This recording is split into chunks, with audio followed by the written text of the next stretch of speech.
नमस्कार दोस्तों, देखिए स्वागत आप सभी का।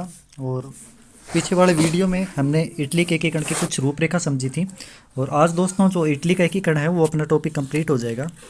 तो पूरी वीडियो को ध्यान से देखिए और पीछे वाला वीडियो यदि नहीं देखा तो आप उसको देखकर समझ लें, ताकि ये वीडियो आपको थोड़ा सा समझ आ जाए अच्छी तरीके से।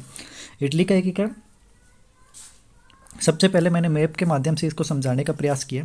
आप ऐसे मान सकते हो, इधर आपके आल्प्स पर्वत है और पिडमांट सार्डिनिया का क्षेत्र इधर है, ठीक है। बाकी मैप में मैं आपको दिखा दूंगा। यहाँ पर पिडमांट और सार्डिनिया का क्षेत्र है और ऐसे इटली थी, ठीक है ना। ऐसे मैंने आपको बताया था, इस तरह से कुछ आकार था। और यहाँ पर जो था बीच में, यहाँ पर रोम था, ठीक है दोस्तों, बीच में। और रोम के ऊपर इधर वाली साइड यहाँ पर पडमा, मेडोना और टेस्कनी, ये तीन राज्य थे। और यहाँ पर जो पिडमांट और सार्डिनिया था, इधर आपको पता है मैंने बताया था ऑस्ट्रिया था इटली के, और इधर फ्रांस था, ठीक है। और ऑस्ट्रिया और जो पिडमांट सार्डिनिया है, इन दोनों के बीच में दो क्षेत्र थे जिनका नाम है लोम्बार्डी और वेनेसिया। यहाँ पर जो क्षेत्र थे उनको बोलते हैं लोम्बार्डी और वेनेसिया। परमा, मेडोना और टेस्कनी यहाँ पर आ जाएंगे और यहाँ पर मध्य भाग के अंदर रोम का क्षेत्र आ जाएगा, ठीक है दोस्तों। और नीचे जो क्षेत्र है दक्षिण भाग के अंदर, वो नेपल्स और सिसली का क्षेत्र है, ये मैंने आपको बता दिया था। अब इसमें बात करते हैं कहाँ पर कौन कौन था, ठीक है। तो देखिए दोस्तों, मध्य भाग में था रोम, और रोम के अंदर कौन था दोस्तों, वो आपको पता ही है। पायस सप्तम था पहले नेपोलियन के समय, उसके बाद पायस सप्तम, पायस अष्टम, पायस नवम, इस तरह से चलते हैं। और पिडमांट सार्डिनिया का, इसके अंदर किस वंश का शासन था, सेवोई वंश का शासन था, ये आपको ध्यान में रखना है। शासक यहाँ का था चार्ल्स सेबर्ट नाम का व्यक्ति। चार्ल्स सेबर्ट नाम के व्यक्ति के बाद में जो महत्वपूर्ण भूमिका निभाएगा वह है विक्टर एमुनल द्वितीय। तो ये इसका शासक होता है विक्टर एमुनल द्वितीय। पिडमांट और सार्डिनिया के नेतृत्व में इटली का एकीकरण पूरा होता है। लोम्बार्डी और वेनेसिया यहाँ पर, और यहाँ पर ऑस्ट्रिया का नियंत्रण था। और इन दोनों को लेने के लिए ये लोम्बार्डी है पहले चरण में मिलेगा और वेनेसिया अंतिम चौथे चरण में जाकर मिलते हैं, और 4 चरणों में इटली का एकीकरण पूरा होता है, ठीक है। परमा, मेडोना और टस्कनी, यहाँ पर हैब्सबर्ग वंश का शासन था जो कि ऑस्ट्रिया का नियंत्रण था परमा, मेडोनी और टस्कनी के अंदर। यहाँ पर इन तीनों का भी जनमत संग्रह के द्वारा बीच में एकीकरण किया जाता है। और ये है नेपल्स और सिसिली दक्षिण भाग के अंदर। और यहाँ पर जो शासन था वो बुर्बो वंश का शासन था, जो वही है जो फ्रांस के अंदर था, ठीक है। और यहाँ का राजा का नाम फर्डिनेंड द्वितीय था।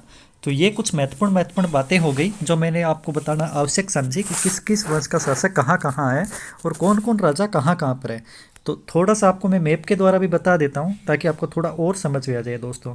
ये देखिए, मैप को भी मैंने यहाँ पर सम्मिलित करने का प्रयास किया ताकि आप थोड़ा सा और समझ सकें इसको। ये इसको समझने का प्रयास करें।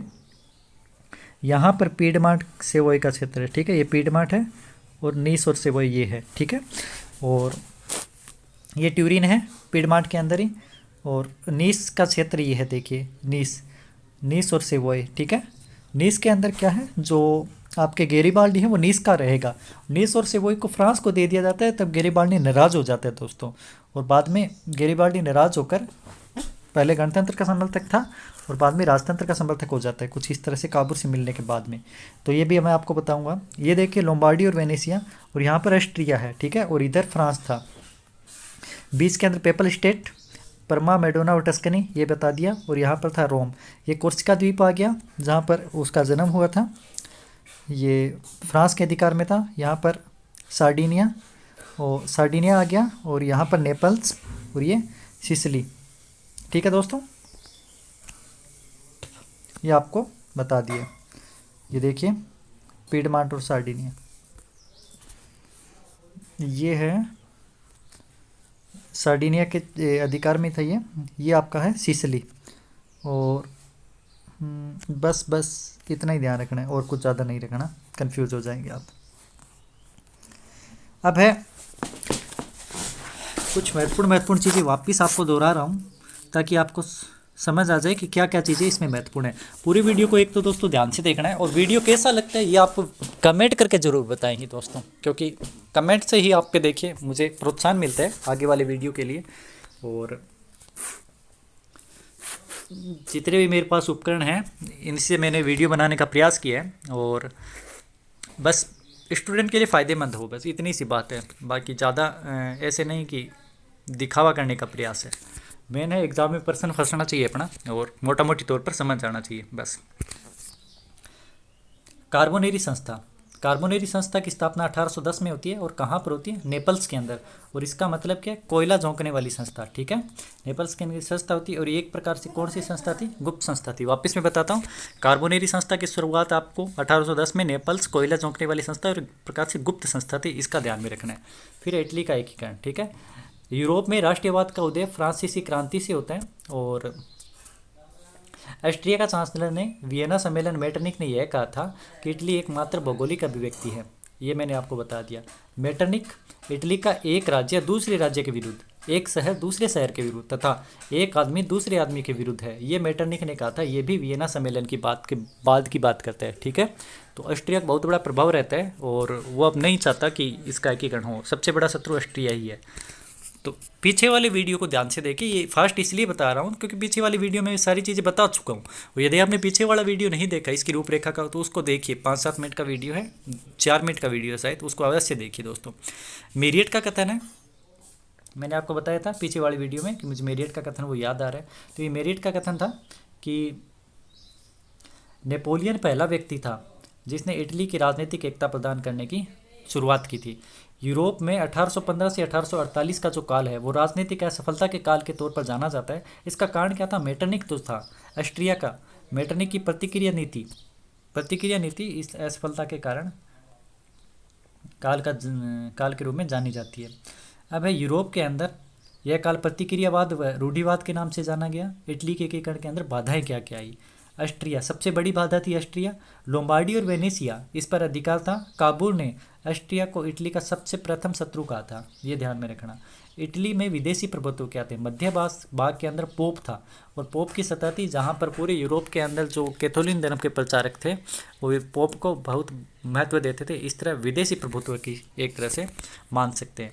भौगोलिक स्थिति, इटली की जो भौगोलिक स्थिति थी मुख्यतः 3 भागों में बटी हुई थी, उत्तरी, दक्षिणी और मध्य के अंदर। और मध्य के अंदर पोप था जो नहीं चाहता था कि दोनों भाग एक हो। अब बात करते हैं चौथी बड़ी दिक्कत क्या थी? सामंत अपनी सत्ता को स्थापित रखना चाहते थे। ये भी मैंने आपको पीछे वाले वीडियो में बताया। इटली के एकीकरण में सहायक तत्व कौन कौन थे? एक तो है कार्बोनेरी संस्था, गुप्त संस्था थी, स्थापना 1810 में। नेपल्स के अंदर इसकी स्थापना होती है। कार्बोनेरी से संस्था से तात्पर्य है कोयला झोंकने वाली संस्था। इसके झंडे का रंग काला, नीला और लाल था, ठीक है। ये काला, नीला और लाल रंग का इसका झंडा था। उद्देश्य इसका था इटली के अंदर राष्ट्रवाद का प्रचार करना और न केवल इटली बल्कि इटली से बाहर भी समर्थन प्राप्त करना, ठीक है। ये इसका उद्देश्य था। वैधानिक स्वतंत्रता की स्थापना करना इसका उद्देश्य था। अब दूसरी युवा इटली या यंग इटली, ये पूरी ही मोस्ट है। इसकी स्थापना 1831 में मेजिनी के द्वारा की जाती है। मेजिनी ने यह कहा था नवयुग ही इटली का एकीकरण कर सकते हैं। तो मेजिनी का ये कथन आपको ध्यान में रखना है, बहुत ही इंपॉर्टेंट कथन है। इसका नारा था जो मेजिनी का कि परमात्मा में विश्वास रखो, सब भाइयों एक हो जाओ और इटली को स्वतंत्र करो। ये मेजिनी का नारा था। और मेजिनी किसके नेतृत्व में? जो पोप था बीच के अंदर, इसके नेतृत्व के अंदर इटली का एकीकरण चाहता था। अब है नियो गोल्फ मूवमेंट। एक नियो गोल्फ नाम से मूवमेंट चालू हुआ था। ये किसके द्वारा चलाया गया था? मेजिनी के द्वारा चलाया गया था। पोप के सानिध्य में इटली का एकीकरण किया जाए, क्योंकि मेजिनी का मानना था कि धर्म में वह शक्ति है जो लोगों को नज़दीक ला सकती है। ये मेजिनी का मानना था। मेजिनी ने कहा था संयुक्त इटली को छोड़कर अन्य किसी चीज़ के पीछे मत दौड़ो, इटली एक राष्ट्र है, वह राष्ट्र ही रहेगा। यह मेजिनी का कथन था। तो नियो गोल्फ आंदोलन के बारे में पीछे वाले वीडियो में बताया था। ये सारी चीज़ें मैं पीछे वाले वीडियो में बता चुका हूँ दोस्तों, इसलिए मैं थोड़ा सा स्पीड से यहाँ चल रहा हूँ। अन्य गुप्त संस्थाएं कौन कौन सी थी? एक है फेक्रिटी संस्था, ये मैंने पीछे वाली वीडियो में नहीं बताया, इसका थोड़ा सा ध्यान रखना। इसकी स्थापना पीडमांट में होती है, फेक्रिटी संस्था की स्थापना। और एक एडेल्फी संस्था, फेक्रिटी और एडेल्फी दोनों संस्था मैंने अभी बताई है। इसकी स्थापना लोम्बार्डी के अंदर होती है, ठीक है। भूमि सुधार में क्या था? सर्वप्रथम नेपोलियन पहला व्यक्ति था जिसने भूमि सुधार किया, सभी इटली को एक जगह लेकर आया। जबकि काबुल द्वारा भी इटली के अंदर भूमि सुधार के लिए विशेष प्रकार जाने जाते हैं। काबुल और इटली, इसने नेपोलियन ने भूमि सुधार किया। काबुल के बारे में जानिए। काबुल का जन्म 1810 के अंदर हुआ और ब्यूरिन में हुआ, ठीक है।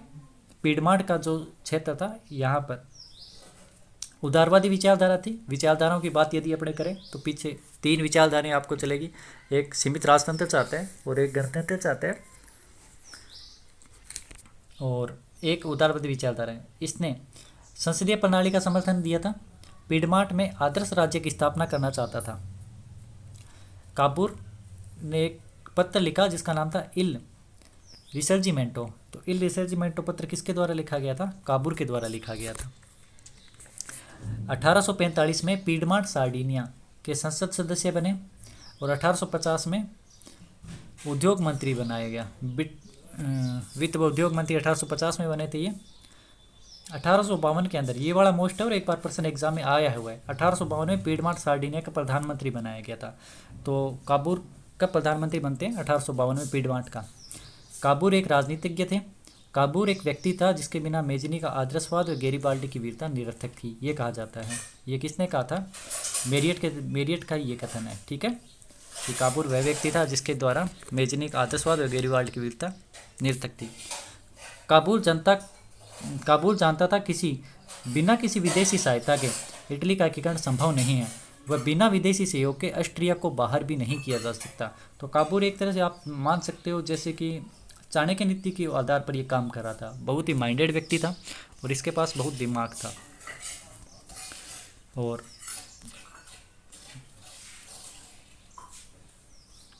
पूर्वी समस्या को बिगड़ने से 1854, अब ये क्रीमिया का युद्ध क्या है देखो, ये थोड़ा सा मैं आपको बता दूं, ऐसे यूरोप है और यहाँ पर क्या है? टर्की है, ठीक है, और यहाँ पर आपका रूस है, यहाँ ऐसे। तो हुआ क्या कि रूस ने टर्की पर आक्रमण कर दिया। इंग्लैंड से सेना आई, फ्रांस से सेना आई, ठीक है, ये दोनों टर्की को यूरोप के अंदर रखना चाहते थे, बचाना चाहते थे, और फ्रांस इसके ऊपर अधिकार करना चाहता था क्रीमिया के युद्ध में। बड़े बड़े मैं तौर पे बता रहा हूँ। तो काबूल ने अब यहाँ क्या किया? काबूल ने अपनी पीडमांट सार्डिनिया से कुछ सेना फ्रांस के साथ भेज दी कि हम भी आपके साथ हैं, आप टर्की को बचाइए और हम आपके साथ हैं। हुआ ये कि युद्ध जीत गए ये दोनों मिलकर, ये दोनों साथ में थे और इसके विरुद्ध लड़ रहे थे, रूस के विरुद्ध। रूस को हरा दिया। अब रूस को हराने के बाद में, हालांकि ऑस्ट्रिया भी इनके साथ था, ठीक है ना, ऑस्ट्रिया इसकी और इसकी सेना तीनों की थी, फ्रांस की, ऑस्ट्रिया की और इंग्लैंड की, और थोड़ी सी सेना इसने भेज दी काबूल ने। अब हुआ क्या कि युद्ध जीतने के बाद में पेरिस के अंदर सम्मेलन बुलाता है। वहाँ का राजा कौन है? नेपोलियन तृतीय, ठीक है। पेरिस के अंदर जो फ्रांस का राजा है वहाँ का राजा नेपोलियन तृतीय है। नेपोलियन तृतीय पेरिस के अंदर सम्मेलन बुलाता है और इसने काबूल को भी बुला लिया। काबूल ने वहाँ जाकर कहा कि हालांकि देखिए कि इसकी कोई बड़ी इतनी नहीं थी, छोटी सी सेना थी, लेकिन इसने माइंड गेम खेला था। मैंने अभी आपको बताया जैसे कि चाणक्य नीति अपना रहा था। तो इसने ये कहा कि हमारा जो है इटली का एकीकरण करवाओ, और इसके अंदर जो ऑस्ट्रिया है वो मेन बाधा बन रहा है।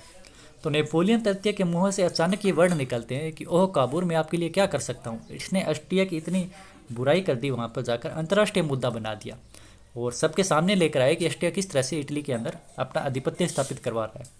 तो ये समस्या इसने पूरे ऑस्ट्रिया को दिखाई, ठीक है, पूरे अंतर्राष्ट्रीय स्तर पर दिखाई।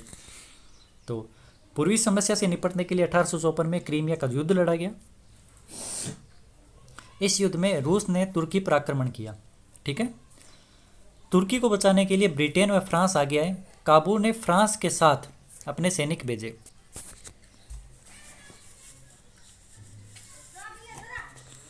काबूल ने फ्रांस के साथ अपने सैनिक भेजे और 1856 में पेरिस के अंदर सम्मेलन बुलाया गया। काबूल ने भी सम्मेलन में हिस्सा लिया। इस अंतर्राष्ट्रीय मंच पर काबूल ने ऑस्ट्रिया को इटली के एकीकरण का सबसे बड़ा बाधक तत्व बताया। काबूल इटली के एकीकरण के लिए इंग्लैंड व फ्रांस की सहायता प्राप्त करना चाहता था। अब काबूल यह भी जानता था कि इंग्लैंड सहायता प्रदान नहीं करेगा, क्योंकि इंग्लैंड इतना दूर बैठा और बीच में समुद्र है, वो कहाँ से सहायता प्रदान करेगा। इसलिए इसने फ्रांस को पकड़ना उचित समझा कि फ्रांस को पकड़ो और यहाँ से सहायता लो। वह जानता था कि इंग्लैंड सहायता नहीं देगा, इसलिए फ्रांस की सहायता प्राप्त करने के लिए प्रयास किया, परंतु इसी समय आर्सेनिक कांड हो गया। अब दुखद घटना ये घटी कि इतना बड़ा इसने गेम खेला कि क्रीमिया के युद्ध, कहा जाता है कि क्रीमिया के कीचड़ से इटली का एकीकरण संभव हुआ, ठीक है ना। ये प्रश्न पूछ ले कि क्रीमिया के युद्ध से, क्रीमिया से कीचड़ से किसका एकीकरण हुआ, तो इटली का एकीकरण हुआ, ठीक है। ये कथन है विश्व इतिहास का बहुत प्रसिद्ध कथन है। तो इसने ये इतना माइंड लगाया, ठीक है। लेकिन एक आर्सेनी नाम का व्यक्ति था, इसने, हालांकि मेजनी का ये समर्थक था और मेजनी को अपना गुरु मानता था, इसने पूरा किए किराए पर पानी फेर दिया। कैसे? आर्सेनी ने नेपोलियन तृतीय, जो कि फ्रांस का राजा था, और अभी अभी काबूल ने उसको अपने सपोर्ट के अंदर लिया, इसको यानी कि फेवर में लेने के बाद में भी ये इसको मारने का प्रयास करता है। आर्सेनी ने क्या किया देखते हैं। आर्सेनी कांड, आर्सेनी क्या करता है,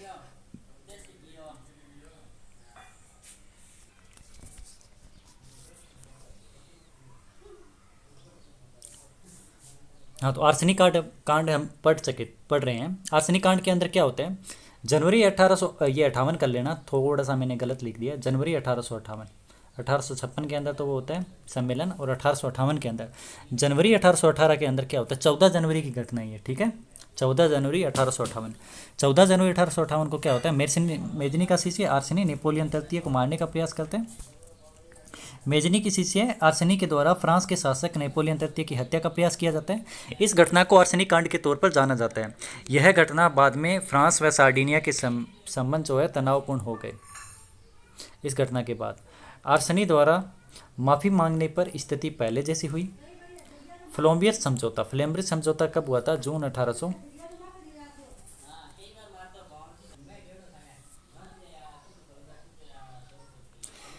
फ्लोम्बियस समझौता 21 जुलाई और 1858 को फ्लोम्बियस समझौता होता है। ये तारीख मैंने गलत लगा दिया, जून 1859, ठीक है।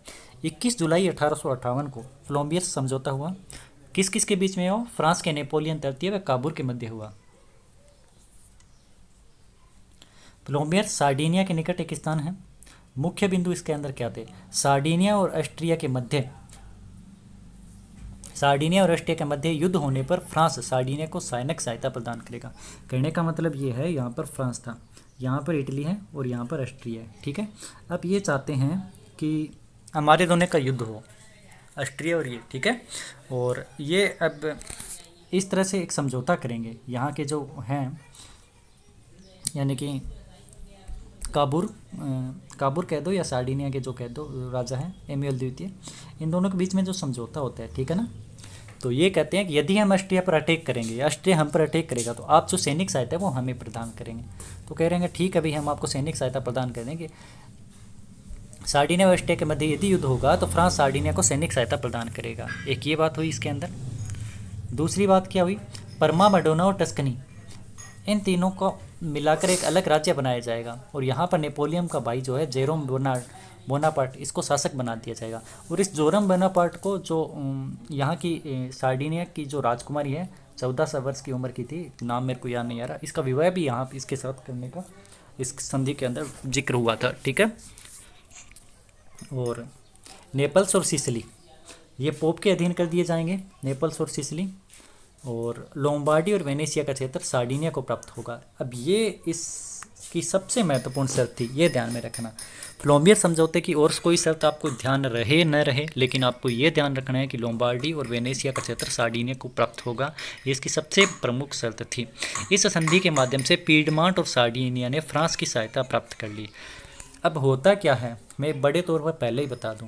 फ्लोम्बियस समझौता हुआ, ठीक है। फ्लोम्बियस समझौता, यदि आपसे पूछे कि फ्लोम्बियस समझौता की पुष्टि किस समझौते से होती है, तो फ्लोम्बियस समझौते की पुष्टि ब्यूरिन की संधि होती है इसके बाद में, ठीक है दोस्तों।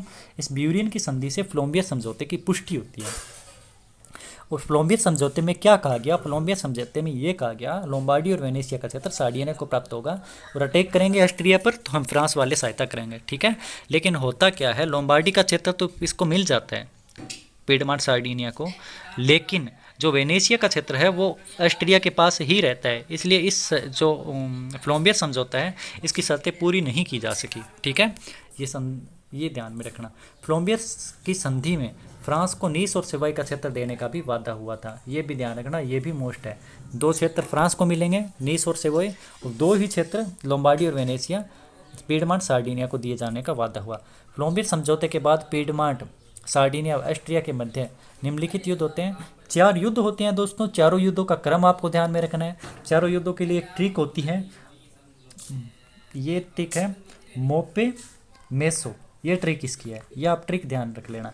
4 युद्धों की ट्रिक है ये, ठीक है। मोपे मेसो से क्या याद रखोगे, मो से मोंटेबेल्ला का युद्ध, ठीक है। पे से पोलेसेट्रो का युद्ध, मे से मेवांटा का युद्ध, और सो से सोल्फेरिनो का युद्ध, ठीक है। मोपे मेसो, वापिस मैं बता रहा हूँ, मो से मोंटेबेल्लो, पो से पोलेसेट्रो, मे से मेवांटा और लास्ट वाला जो सो है इसे सोल्फेरिनो का युद्ध। ये चार है, इनका क्रम कभी कभी पूछा जा सकता है, अभी तक पूछा नहीं गया लेकिन फिर भी। तो इसके तहत निम्नलिखित युद्ध लड़े गए। पहले मोंटबेला का युद्ध 20 मई, 30 मई, 4 जून और 24 जून, ये चार युद्ध हैं। इनकी तारीखें भी है 20 मई, 30 मई, 4 जून, 24 जून। मोपे मेसो यानी मोंटबेलो, ये कोलेस्ट्रो मैंने गलत लिख दिया यहाँ पे, आप यहाँ पर पोलिस्ट्रो कर लेना, ठीक है। ये है पोलेस्ट्रो, ये पोलिस्ट्रो लिख लेना दोस्तों। पहले मोंटबेलो का युद्ध होता है, उसके बाद 30 मई को पोलिस्ट्रो का युद्ध होता है, इसके बाद मेवांटा का युद्ध होता है। इन तीनों युद्धों में ऑस्ट्रिया पराजित हुआ, लेकिन सबसे निर्णायक युद्ध था वो था सोल्फेरिनो का युद्ध। सोल्फेरिनो का युद्ध के अंदर क्या होता है, 1868 में पीडमार्क सार्डिनिया और ऑस्ट्रिया के मध्य निर्णायक युद्ध हुआ। इसमें ऑस्ट्रिया को अंतिम रूप से पराजित होना पड़ा। सारे युद्धों में ऑस्ट्रिया हार जाता है, और क्योंकि फ्रांस की सेना लड़ रही थी इसके साथ में, तो आपको पता ही है कि जिसके साथ फ्रांस होगा वो बहुत तो जीतना ही जीता है, क्योंकि इतने बड़ा देश है। विला फ्रेंका की संधि, इस युद्ध के बाद में एक संधि होती है जिसका नाम है विला फ्रेंका की संधि, ठीक है। और विला फ्रेंका की संधि के तहत क्या होता है, ऑस्ट्रिया ने फ्रांस के साथ विला फ्रेंका की संधि की, और इस विराम संधि की, यह संधि क्या थी, 11 जुलाई 1859 को ये संधि की थी। और नेपोलियन तृतीय व ऑस्ट्रिया का फ्रांसिस जोसेफ, इन दोनों ने संधि की। मुख्य बिंदु इस संधि के क्या क्या थे, देखिए। परमा, मेडोना और टस्कनी को पुनः स्वतंत्र या पुनर्स्थापित कह सकते हैं, राज्य बना दिया जाएगा, जो कि ये फ्लोम्बियर समझौते की बात थी उसके तहत। इसके बाद लोम्बार्डी का क्षेत्र सार्डिनिया को मिलेगा, वेनेशिया का क्षेत्र ऑस्ट्रिया को मिलेगा, ये सबसे बड़ी थी। हालांकि संधि के अंदर जो फ्लोम्बियर समझौता था, इसके तहत लोम्बार्डी और वेनेशिया दोनों क्षेत्र सार्डिनिया को देने का बात हुआ, लेकिन इसके तहत जो विला फ्रेंका की संधि होती है, इसके तहत लोम्बार्डी का क्षेत्र सार्डिनिया को मिलते हैं और वेनेशिया का क्षेत्र ऑस्ट्रिया को दिए जाने की बात होती है। पोप के अधीन इटली का संघ बना दिया जाएगा, और काबूर को इस संधि से निराशा हाथ लगी। हालांकि काबूर ने, जो प्रधानमंत्री था काबूर, इसने अपने राजा इमैनुएल द्वितीय से ये बात की कि इस संधि की शर्तों को न माने, अपना युद्ध जारी रखें, हम जीत रहे हैं और हम जीत कर रहेंगे। लेकिन काबूर की बात नहीं मानी गई, इस संधि के अंदर इन्होंने हस्ताक्षर कर दिए, तो काबूर ने इससे बहुत निराश हुई, अपने पद से इस्तीफा दे दिया गया, ठीक है। और काबूर अब प्रधानमंत्री नहीं रहे। तो इस संधि के बाद में लिप्सन का एक कथन है जो आपको याद रखना है कि जश्न का प्याला होठों से लगा ही था कि गिरकर चकनाचूर हो गया। ये लिप्सन का कथन है, जश्न का प्याला होठों से लगा होता। तो होठ से आप याद रख लेना लिप, ये किस संधि के बाद कही गई है, विला फ्रेंका की संधि किसके एकीकरण के समय कही गई है, इटली के एकीकरण के समय, ठीक है दोस्तों। तो ये आपको ध्यान में रखना है। अब इस संधि की जो है मोहर वो किस पर लगती है, ज्यूरिख संधि। ज्यूरिख संधि से विला फ्रेंका की संधि की पुष्टि की जाती है। इस संधि से ऑस्ट्रिया फ्रांस के साथ पीडमार्क और सार्डिनिया भी शामिल हो गया। ज्यूरिख संधि के साथ ही साथ इटली के एकीकरण का प्रथम चरण भी पूरा हुआ। तो प्रथम चरण में यदि बात करें कि प्रथम चरण में इटली को क्या प्राप्त होता है, तो प्रथम चरण में लोम्बार्डी प्राप्त होता है, ठीक है। और प्रथम चरण के अंदर जो एक और मैं आपको बात बताऊं कि ये विला फ्रेंका की संधि के साथ संपन्न होता है, ठीक है। और कितने चरण हैं टोटल, इसके 4 चरण हैं। तो बढ़ते हैं दूसरे चरण पर। ये देखिए, ये इसका है, वापस मैं आपको मैप दिखा देता हूँ एक बार। ये जो है नीस और सेवोई, ये इसको दे दिए गए थे, नीस और ये सेवोई, ये फ्रांस को दे दिए गए थे इधर। और वेनेशिया जो था वो ऑस्ट्रिया ने लिखा, और लोम्बार्डी का क्षेत्र पीडमार्क को मिल गया। परमा, मेडोना और टस्कनी इनको पुनर्स्थापित कर दिया गया। और आपको बताइए जो मुख्य मुख्य शर्तें थी वो इतनी थी। अब है इटली के एकीकरण का दूसरा चरण, यहाँ से आप दूसरा चरण माने, ये दूसरा चरण है।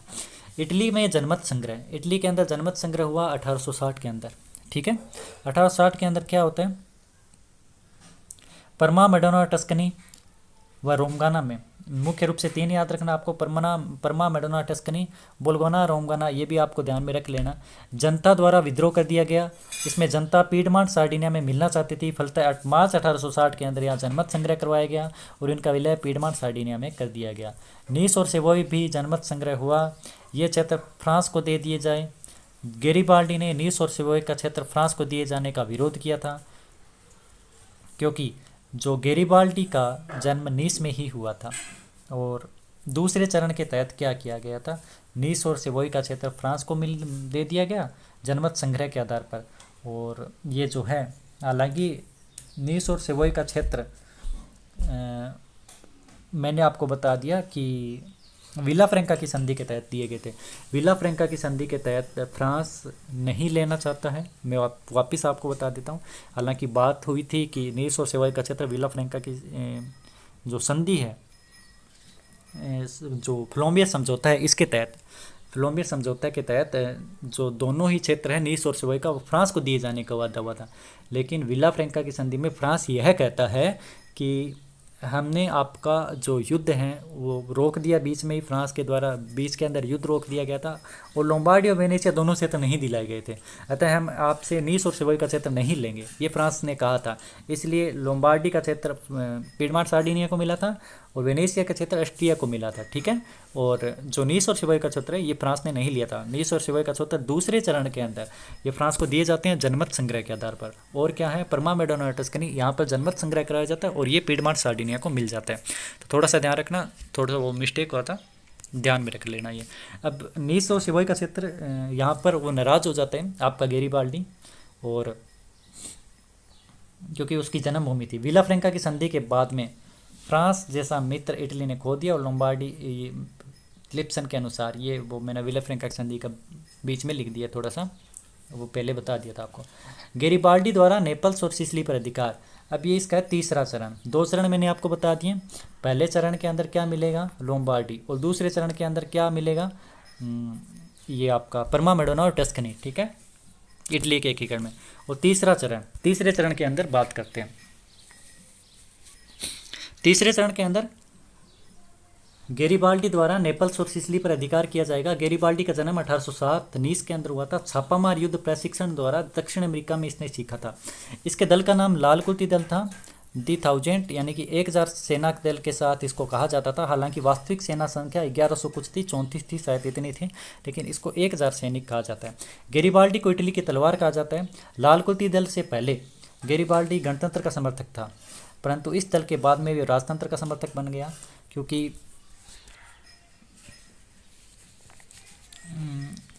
काबूर से इसकी भेंट हो जाती है। और काबूर से जब भेंट होती है तो काबूर के प्रभाव से प्रेरित होकर ये राजतंत्र का समर्थक बनता है। जून 1807 में गेरिबाल्डी ने सिसिली पर और सितंबर 1860 में नेपल्स पर अधिकार किया। पहले सिसिली पर अधिकार करता है, फिर नेपल्स में अधिकार कर लेता है।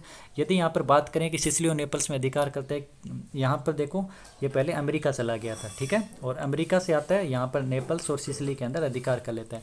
हालांकि इसको पहले मृत्युदंड दे दिया गया था, बचते हुए अमेरिका चला गया। अमेरिका के अंदर इसने कुछ सीखा कि छापामार युद्ध प्रणाली किस तरह से करते हैं, और यहाँ पर जब नेपल्स और सिसिली के अंदर अधिकार करता है तो इसकी सहायता किसने की थी, यदि आपसे पूछ लिया जाए कभी, तो इसकी सहायता इंग्लैंड द्वारा की जाती है। यह ध्यान में रखना, जो गेरिबाल्डी की सहायता है वो इंग्लैंड के द्वारा की जाती है। गेरिबाल्डी रोम पर भी अधिकार प्राप्त करना चाहता था। अब ये देखिए, इस तरह से मैं आपको बता रहा हूँ, यहाँ पर नेपल्स और यहाँ पर सिसिली, और यहाँ बीच में है रोम, और यहाँ पर है पिडमांट सार्डिनिया, ठीक है। और यहाँ पर अधिकार करने के बाद में ये रोम की तरफ बढ़ा था। तो रोम की तरफ बढ़ने के बाद जैसे ही बढ़ता है, रोम पर अधिकार करना चाहता था, परंतु विक्टर एमेनुअल ने सेना भेजकर नियंत्रण स्थापित किया। होता क्या है कि रोम पर आपको पता है कि कैथोलिक धर्म था, और कैथोलिक धर्म को जो सपोर्ट कर रहा था वो फ्रांस कर रहा था यहाँ से। तो फ्रांस का नेपोलियन तृतीय, इसने ये कहा था कि यदि रोम पर किसी ने भी छेड़छाड़ करने की कोशिश की, किसी ने भी अधिकार करने की कोशिश की, रोम पर आँच आने की कोशिश की, तो हम सब कुछ तहस नहस कर देंगे। इस तरह से कथन है जो नेपोलियन तृतीय ने कहा था। और नेपोलियन तृतीय और एमेनुअल द्वितीय के बीच में एक संधि हो रखी है, आपको पता है, विला फ्रैंका समझौता, पुष्टि ब्यूरिक संधि के तहत। तो इन दोनों ने यहाँ पर सेना भेजकर वहाँ इसको रोक दिया, ठीक है। तो गेरिबाल्डी ने नेपल्स और सिसिली का क्षेत्र विक्टर एमेनुअल को दे दिया। इसके बाद में विक्टर एमेनुअल को क्षेत्र दे देता है, और गेरिबाल्डी द्वारा क्रेपिरा टापू जो है वो खरीदा गया। एक टापू खरीदा गया था जिसका नाम है क्रेपिरा, और क्रेपिरा टापू पर चला जाता है, ठीक है, वेनेशिया। अब ये चौथा चरण इसका है। तो तीसरे चरण में आपको पता है क्या क्या प्राप्त हुआ था। तीसरे चरण के अंदर इटली को 2 क्षेत्र प्राप्त हुए, नेपल्स और सिसिली, ठीक है। और चौथा चरण है वेनेशिया और रोम, 2 प्राप्ति होगी। यदि वेनेशिया की बात करें, 2 युद्ध होगा, एक 1866 के अंदर, एक युद्ध होगा 1870 के अंदर। चौथे चरण के अंदर आपको 2 युद्ध याद रखने हैं। कौन कौन से युद्ध? एक 1866 के अंदर युद्ध होगा जिसका नाम है सेडोन का युद्ध, और एक 1866 का युद्ध याद रखना है जिसका नाम है सेडोवा का युद्ध। एक आपको ध्यान रखना है 1870 जिसका नाम है सेडोन का युद्ध। तो 2 युद्ध आपको ध्यान रखने हैं, ठीक है। सेडोवा का युद्ध है, इसके तहत किसकी प्राप्ति होती है? वेनेशिया की प्राप्ति होती है। और सेडोन का युद्ध है, इसके तहत किसकी प्राप्ति होती है? रोम की प्राप्ति होती है। तो चौथे चरण में सबसे पहले हम पढ़ते हैं वेनेशिया की प्राप्ति। वेनेशिया की प्राप्ति कैसी होती है? 1866 के अंदर यह क्षेत्र पर्सा के सहयोग से प्राप्त हुआ था। दोनों ही क्षेत्र, वेनेशिया हो चाहे से ये रोम हो, दोनों ही क्षेत्र पर्सा के सहयोग से प्राप्त होंगे, ये ध्यान रखना। वेनेशिया के सहयोग से प्राप्त हुआ 1866 के अंदर। पर्सा जर्मन राज्यों के एकीकरण के लिए ऑस्ट्रिया से युद्ध करना चाहता था, इसलिए पर्सा ने पीडमार्ट सार्डिया के सहयोग के बदले सहयोग मांगा और बदले में उससे कहा कि हम आपको वेनेशिया देंगे, ठीक है। अब यहाँ पर ध्यान रखना थोड़ा सा कि 3 जुलाई 1866 को, पहले मैं आपको पढ़ा देता हूँ फिर थोड़ा सा समझा दूंगा। 3 जुलाई 1866 में सेडोवा, जिसको कोर्निगोस का युद्ध भी बोलते हैं, ये सेडोवा का युद्ध हुआ था 1866 जुलाई के अंदर। किस किस के बीच में होते हैं? प्रेसा और ऑस्ट्रिया। देखिए यहाँ पर इस तरह से था, ठीक है, और यहाँ ऑस्ट्रिया था, और इसके साथ में आप इधर आप पर्सा मान सकते हो, तो थोड़ा सा ऊपर आप इधर मान लो। चलो एक बार, इन दोनों के बीच में युद्ध होता है, ऑस्ट्रिया और पर्सा के बीच में। तो पर्सा ने ये कहा था कि हम उत्तर से आक्रमण करेंगे, ठीक है, और आप दक्षिण से आक्रमण कर देना। ठीक है, हम दक्षिण से आक्रमण कर देंगे। तो जैसे ही देखिए, थोड़ा सा और मैं बता दूं, ये ऑस्ट्रिया और ये पर्सा, इसने कहा था हम उत्तर से आक्रमण करेंगे और आप इधर हैं तो आप इधर इस पर दक्षिण से आक्रमण करें। ये बात हो रही है, मैं सेडोवा की बात कर रहा हूँ, जहाँ से वेनेशिया की प्राप्ति कर रहे हैं हम 1866 के अंदर। तो यदि हम उत्तर से आक्रमण करेंगे और आप दक्षिण से करेंगे तो ये अपने सैनिक एक जगह तो रख नहीं पाएंगे। यदि हम हमारे साथ लड़ेंगे तो आप दक्षिण से इसके ऊपर अधिकार करें, और ये आपके साथ लड़ेंगे हम उत्तर से इसके ऊपर अधिकार कर लेंगे। तो पीडमार्ट सार्डिनिया ने इसके ऊपर दक्षिण से आक्रमण किया और इसने उत्तर से आक्रमण किया। पीडमार्ट सार्डिनिया को बहुत भारी तरह से शिरकत झेलनी पड़ी थी, बहुत भारी पराजय, बहुत गंदी तरह हरा दिया था। लेकिन पर्सा ने ये अंततः युद्ध जीत लिया, निर्णायक युद्ध होता है, वो पर्सा जीत जाता है। और इसी उपलक्ष्य में इसने जो वेनेशिया का क्षेत्र है वो इसको दे दिया पीडमार्ट सार्डिनिया को, तो हारकर भी ये जीत गया था। समझ में आ रही है ना बात? इस युद्ध से पहले जो ऑस्ट्रिया था, ठीक है ना, मैं आपको बता रहा हूँ, ऑस्ट्रिया ने फ्रांस के नेपोलियन तृतीय से एक बात करवाई थी यहाँ पर इम्मानुएल द्वितीय को, कि यदि ये इस युद्ध के अंदर हमारा साथ देता है, इस युद्ध के अंदर तटस्थ रहता है या हमारा साथ देता है, यानी कि ऑस्ट्रिया का साथ देता है, या हम पर आक्रमण नहीं करता है, इस पर्सा का सहयोग नहीं देता है, तो इस युद्ध के बाद में यदि हम जीतते हैं तो वेनेशिया का क्षेत्र आपको दे दिया जाएगा। कुल मिलाकर इसके हाथ में लड्डू थे। यदि ये पर्सा के बीच सहयोग, पर्सा के साथ संधि करता तो भी इसको कौन सा क्षेत्र मिलता? वेनेशिया का। और यदि ये ऑस्ट्रिया के साथ समझौता करता तो भी इसने किसका क्षेत्र मिलता? वेनेशिया का। लेकिन यहाँ का जो राजा था इसने पर्सा का सहयोग किया, पर्सा के साथ संधि की, इसने कूटनीति पूरी खेली, क्योंकि ये जानता था पर्सा निश्चित तौर पर जीतेगा। तो ये आपको समझ में आ गया, ये मैंने आपको पूरा समझा दिया। सेडोवा में वास्तविक रूप से फ्रांस की पराजय हुई थी। सेडोवा के युद्ध में अंदर आपसे पूछे कि किसकी पराजय होती है, तो वास्तविक रूप से फ्रांस की पराजय होती है, ठीक है ना, आप समझ गए हैं किस तरह से। 23 अगस्त 1866 को एक संधि होती है, प्राग की संधि। इस संधि के माध्यम से वेनेशिया इटली को मिला, ठीक है। इस युद्ध की पुष्टि किस संधि के तहत की जाती है? प्राग की संधि के तहत। इस युद्ध के बाद में यूरोप में पर्सा और इटली का महत्व है, यूरोप के अंदर पर्सा और इटली का जो महत्व है वो बहुत ज़्यादा बढ़ गया था। और अब है रोम की प्राप्ति। रोम की प्राप्ति क्या है? 1 सितंबर 1870 को पर्सा के सहयोग से इटली को रोम का क्षेत्र मिला, ठीक है। अब पर्सा के सहयोग से वापस रोम का क्षेत्र मिलेगा। अब क्या है? सेडोवा का युद्ध आपको समझ में आ गया, ऑस्ट्रिया को पराजित करते हैं। अब इस बार पराजित कौन होने वाला है? फ्रांस। देखिए, रोम में कैथोलिक पोप का शासन था जिसकी सहायता फ्रांस द्वारा की जा रही थी। 1 सितंबर 1870 को पर्सा व फ्रांस के मध्य सेडोन का युद्ध लड़ा गया। अतः फ्रांस ने रोम से अपनी सेनाएं हटा ली। सेडोन के युद्ध में फ्रांस की पराजय हुई। सितंबर 1870 में इटली ने रोम पर अधिकार कर लिया और रोम में जनमत संग्रह करवाया गया जो कि इटली के पक्ष में रहा। अतः रोम को संयुक्त इटली की राजधानी घोषित कर दिया और 12 जून 1871 को विक्टर एम्यूल ने संयुक्त इटली की बैठक रोम में बुलाई। वापिस समझा देता हूँ मैं, सेडोवा का युद्ध ये आपको पढ़ा दिया। सेडोवा का युद्ध कब लड़ा गया? 1870 के अंदर। ये आपका फ्रांस है, ये आपका इटली है, ठीक है, और यहाँ पर आपका पर्सा है। तो पर्सा ने इसके साथ अटैक किया और अटैक करने पर इसकी सेना है, मैंने आपको पहले बता दिया, यहाँ रोम को सपोर्ट कर रही थी। इसकी सेना यहाँ पर रहती थी पोप के लिए। तो जब युद्ध होता है तो आपको पता है सेना को इसकी आवश्यकता है, यहाँ से ये सेना लेकर जाएगा इसके साथ युद्ध करने के लिए। तो जैसे यहाँ से सेना खाली होती है तो यहाँ का जो शासक था पीडमांट सार्डिनिया का, यहाँ पर सेना बेचकर यहाँ पर अधिपत्य अपना जमा लेते हैं और इस तरह यहाँ पर रोम की प्राप्ति कर लेते हैं। ठीक है, तो सेडोन का जो युद्ध है इसके तहत दो चीज़ों का एकीकरण पूरा होता है, एक जर्मनी का एक इटली का। इटली का एकीकरण मैंने आपको पढ़ा दिया कि सेडोन के युद्ध के रोम की प्राप्ति होती है और किस तरह से प्राप्ति होती है। ठीक है, यहाँ से सेना हटती है और सेना हटते ही यहाँ पर अधिकार प्राप्त कर लेते हैं। और प्रवेश कब करता है? 12 जून 1871 को ये प्रवेश करते हैं। ठीक है, 12 जून 1800 राजधानी बना लेता है ये। और 2 जून को प्रवेश किया था रोम के अंदर, राजधानी 12 जून को घोषित करते हैं और 2 जून को प्रवेश करते हैं। 2 जून को एक बात कही गई थी, 2 जून 1871 को एक बात कही गई थी इमैनुएल द्वितीय के द्वारा कि विक्टर इमैनुएल द्वितीय ने घोषणा की थी कि अब हम रोम में आ गए हैं और अब हम सभी यहीं रहेंगे रोम के अंदर। और 12 जून को राजधानी बना ली गई रोम को। ठीक है, रोम में इटली की संसद का उद्घाटन कर दिया गया था। अब है महत्वपूर्ण बिंदु। क्या क्या महत्वपूर्ण बिंदु है ये देखिए। पहला है वाल्टेयर। वाल्टेयर का कथन है अस्ट्रिया का साम्राज्य न तो रोमन है, न ही पवित्र था और न ही वास्तव में ही कोई साम्राज्य था। ये सॉरी रोम है, मैंने गलत लिख दिया, रोमन साम्राज्य ये लिखना है। रोमन साम्राज्य है ना तो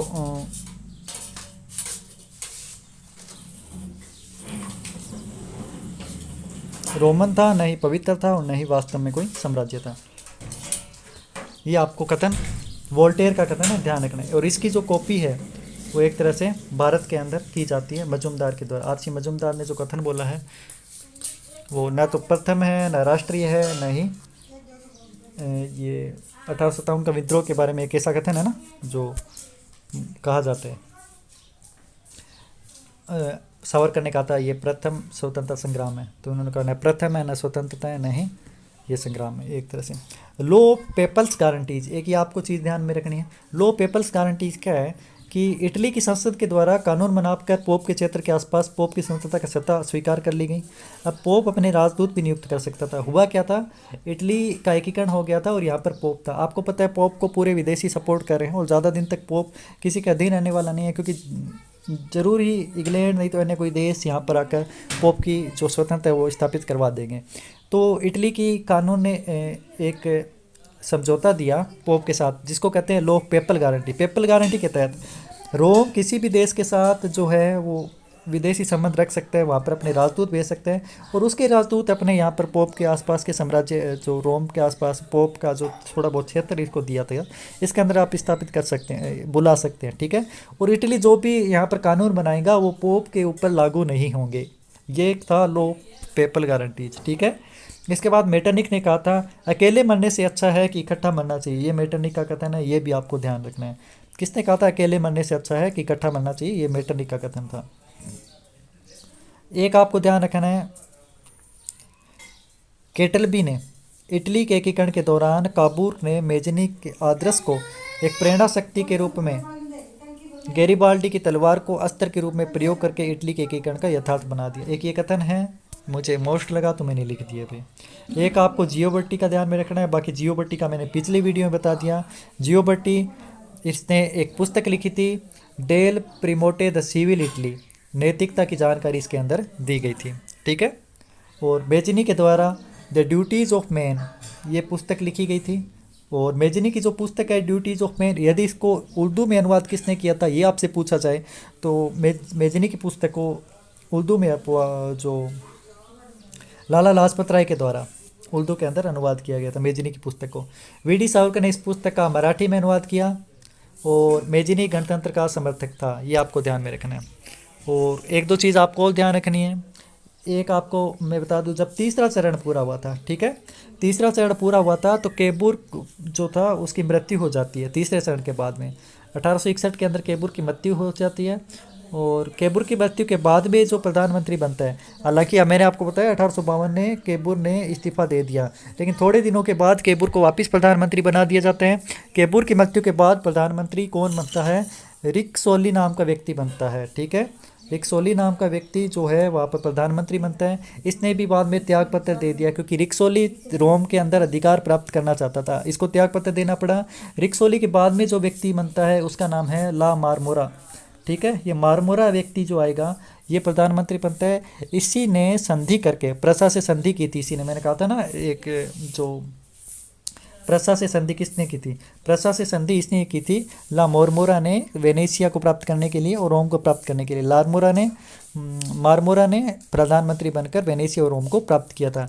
एक आपको ध्यान में रखना है, यदि आपसे पूछे कि जो ये आपका क्रीमिया का युद्ध हुआ था, ठीक है, तो क्रीमिया के युद्ध में जो सेना जाएगी, ठीक है, काबुल को, आपको मैंने बताया कि पीडमांट सार्डिनिया के कुछ व्यक्ति ये फ्रांस के सैनिकों के साथ मिलकर टर्की जाते हैं रूस से लड़ने के लिए। ठीक है, तो ये आपको ध्यान में रखना है। क्रीमिया में इटली के विरुद्ध, क्रीमिया जो कीचड़ में इटली का एकीकरण था, ये सेनापति कौन था इसका, ये आपको ध्यान में रखना। जो सेना थी इसकी पीडमांट सार्डिनिया, इसका सेनापति कौन था, तो यही व्यक्ति है ला मारमोरा। ठीक है, ये इसका सेनापति था।